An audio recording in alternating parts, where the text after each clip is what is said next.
దాంతో ఆ సమస్య తీరిపోయిందనుకున్నాం. ఇప్పుడు ఆర్కే మళ్ళీ ఇక్కడికి వస్తున్నాడంటే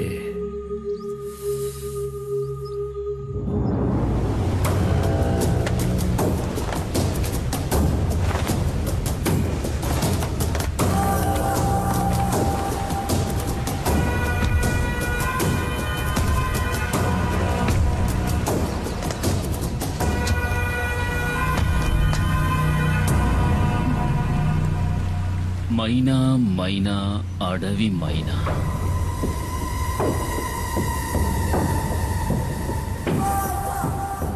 ఎక్కడే నిన్ను చేసుకున్నాడు? నాకు తెలీదు, ఇక్కడ లేడు. అలా చెప్తే ఎలాగే? పెళ్ళానికి తెలియాలి కదా మొగుడు ఎక్కడుండేది. మర్యాదగా చెప్పు, ఎక్కడ వాడు? వేలాయుధంతో జనాన్ని చంపే కుమార్. రేంజర్ సార్, అమ్మాయిని వదిలేండి. మీకేం కావాలని నన్ను అడగండి, చేస్తాను. నాకు కావలసింది ఇది. నువ్వు తారుస్తావా? తప్పుకోరో.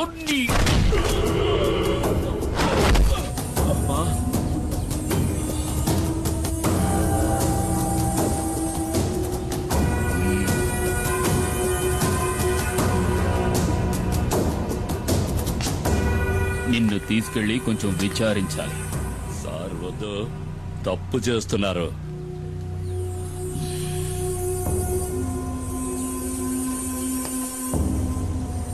ఒక బిడ్డని కన్నా కూడా నీ ఒంట్లో బిగి కొంచెం కూడా తగ్గలేదు. సార్ వద్దు, వదిలేయండి. వదిలేయండి.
పులి వెనక్కి తగ్గింది భయంతో కాదు, వేటాడడానికి.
నేను తలుచుకుంటే నిన్నిక్కడే చంపేయగలను.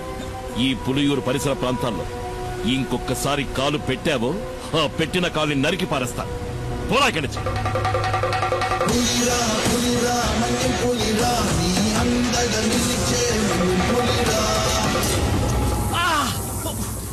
కుమార్ కొట్టాడంటే ఒళ్ళు హోనం అయిపోద్ది. దాన్ని సరిచేయడానికి ఈ పెద్ద ఆయన తప్ప ఇంకెవరూ లేరు. లేచి తిరగడానికి అన్నాడు పడుతుందో. ముయ్యరా, ప్రాణం పోలేదని సంతోషపడటం మంచిది. 400 కిలోల బరువున్న పెద్ద పులిని దాని గుహలోకే వెళ్లి వేటాడి చంపగలిగిన వాడే కుమారు. ఆ కుమారు భార్య సీబొట్టుకులాగి దెబ్బలు తిన్నావు కదా సారు. కొంచెం మెల్లగా మాట్లాడు. నా భార్య ఇంట్లోనే ఉంది. వాసంతి, ఏంటి వాడు పువ్వాడు శశి అయి ఉంటాడు. చూస్తూ నుంచుంటావా? వెళ్ళి పట్టుకో. నన్ను పట్టుకోలేరు. నేనేది సరిగ్గా చూడలేదు. ఆవిడ దేంతో చూసి భయపడాల్సింది. ఎవడ్రా నువ్వు? ఏంటా కంగారు? నేను దారిని పోయేవాడిని సార్. దారి పుచ్చి ఇక్కడ పడ్డాను. ఆగక్కడ.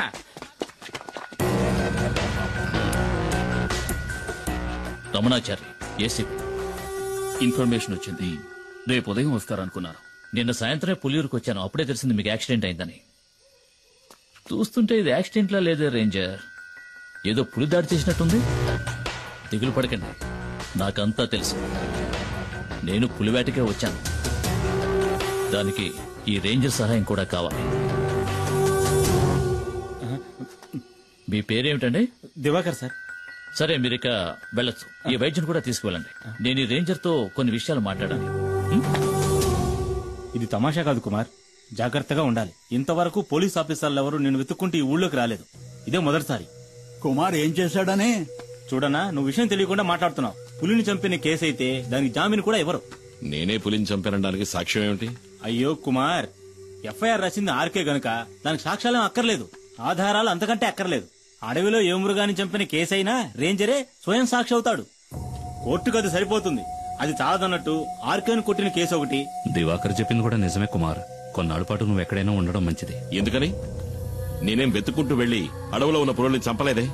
చంపాను నిజమే. ఊళ్ళోకి చొరబడి పులియూరు ప్రజల్ని దారుణంగా చంపిన వాటిని చంపాను. అదేం పెద్ద నాకు తప్పనిపించట్లేదు.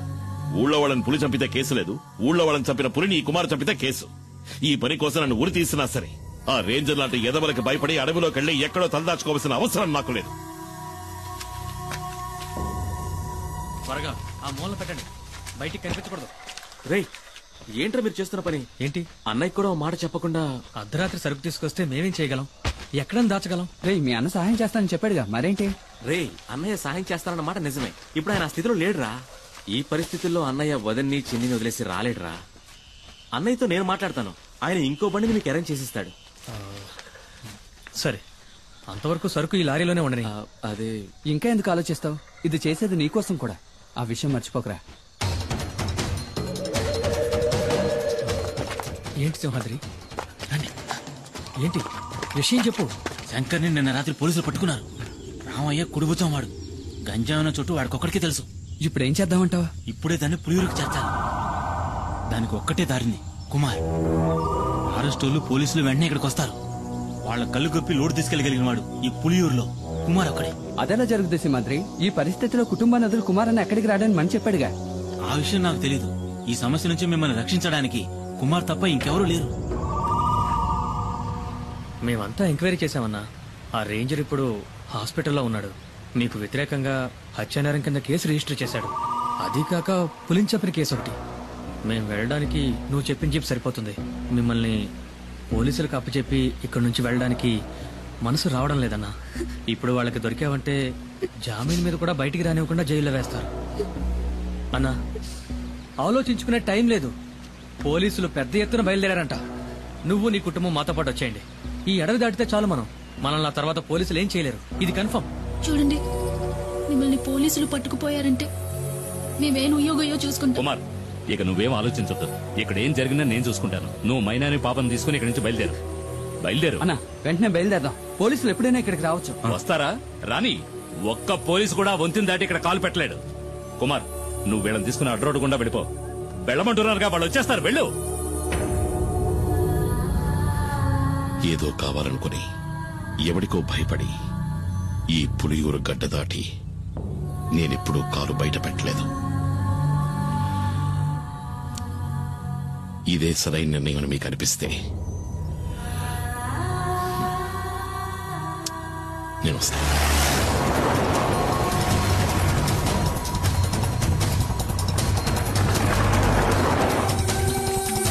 అన్న త్వరగా రండి.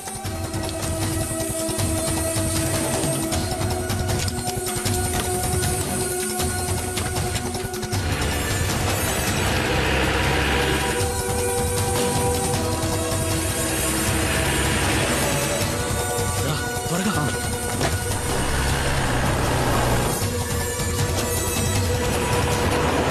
బంగా ఉన్నా, నన్ను కాపాడు. నన్ను పోలీసులు ఎన్కౌంటర్ చేయాలని చూస్తున్నారు. ఎందుకు? ఆ రేంజర్ పిల్లలు స్నానం చేస్తుంటే తెలియక తొంగి చూసానన్నా. కమాన్, నువ్వు వెళ్ళి ఇక్కడి నుంచి. నేను వంతిని పేల్చేయబోతున్నాను.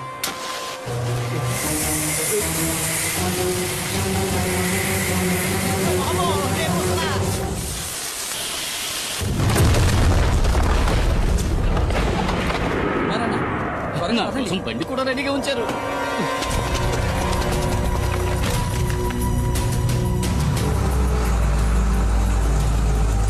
వాడు కుమారే కదా? అవును సార్. వాడు కూప్ రోడ్ దారి నుంచి తప్పించుకోవాలని చూస్తున్నాడు. మనం ఎస్టేట్ దారిలో వెళ్ళామంటే అడవి దాటేలోపు పట్టుకోవచ్చు. Don't waste time, move fast sir.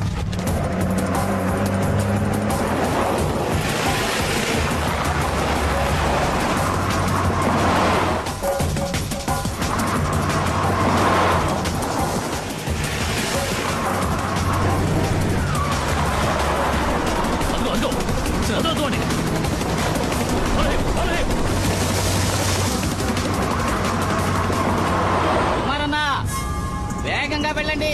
నేను చెప్పే వరకు బండి ఆపొద్దు.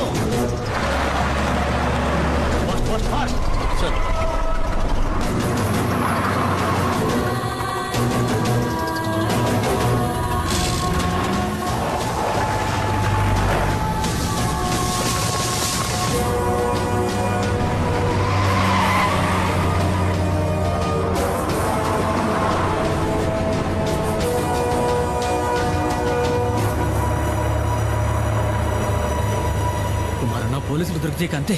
లారీ మొత్తం గంజాయే. ఎలాగైనా సరే ఈ అడవి దాటుకుని మా ఏరియాలోకి ప్రవేశిస్తే ఏ రిస్క్ ఉండదు. అక్కడ నిన్ను ఎవరూ ఏం చేయలేరు. నన్ను నమ్ము.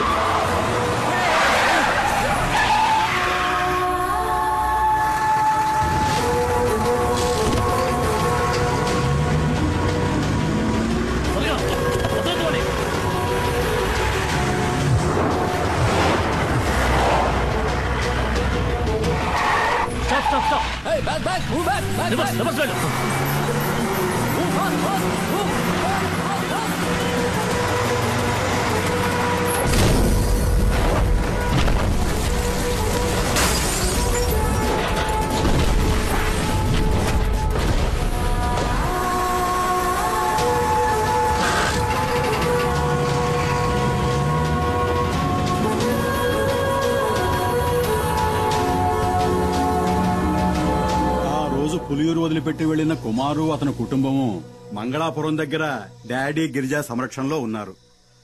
ఇక్కడున్న కేసును మాఫీ చేయిస్తానని చెప్పి ఆ డాడీ గిరిజా కుమార్కి మాటిచ్చాడు. బాధపడొద్దు, అతను తప్పకుండా తిరిగి వస్తాడు. నీ గురించి నేను చెప్తాను, తప్పకుండా సహాయం చేస్తాడు. బాబు, అడగటం మరిచాను, ఆ కుమారుతో ఎవరొచ్చారని చెప్పాలి?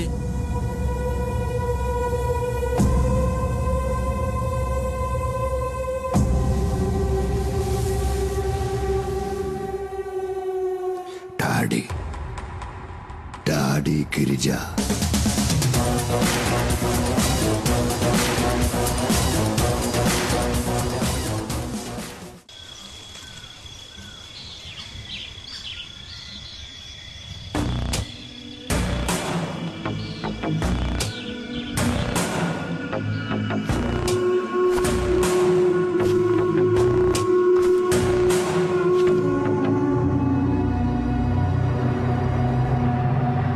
మనం ఎంత దూరం వచ్చాం, ఒక్క పోలీసుడు కూడా మనల్ని అడ్డుకోలేదు చూసారా? గంజాయాకును పొడిగా చేసి లారీలో ఎక్కించినప్పుడు ఏదో అనుకున్నాను మీ గురించి. ఇప్పుడు కదా అర్థమైంది, దేహ బలమే కాదు మీకు బుద్ధి బలం కూడా ఎక్కువని. కొంచెం మెల్లగా వెళ్ళు. పరిగెట్టిని బాగా లాక్కట్టారు కదా, రోడ్లో గడ్డి ఎక్కడా జారుదుగా. ఇలాగే తీసుకువెళ్ళి పశువులకు మేతగా వేయకుండా ఉంటే చాలు.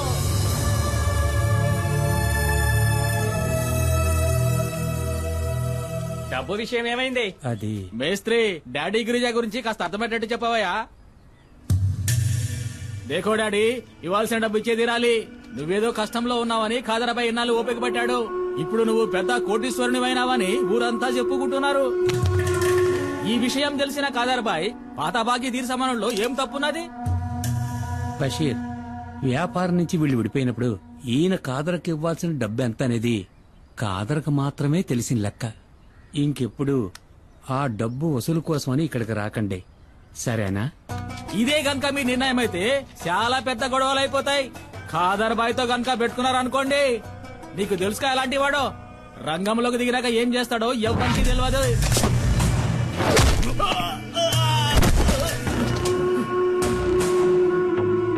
నేను మంగళాపురాన్ని ఏలేసి వచ్చిన తర్వాతేరా ఆ ఖాదర్బాయి గాడు అడుగు పెట్టాడు, పెద్దోడయ్యాడు. ఇల్లు అడిగి చెప్పు, ఆడికి దమ్ముంటే నా ఎదురుగా నిలబడి డబ్బులు అడగమను. బషీర్, ఏంటలా చూస్తావు, వెళ్ళు.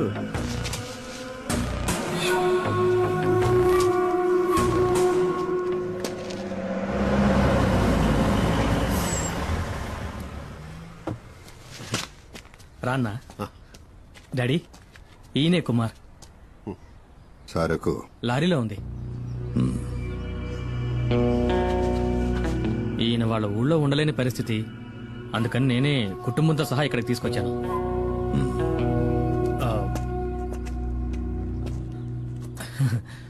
తప్పుగా అనుకోకన్నా, ఆయన స్వభావమే అంత.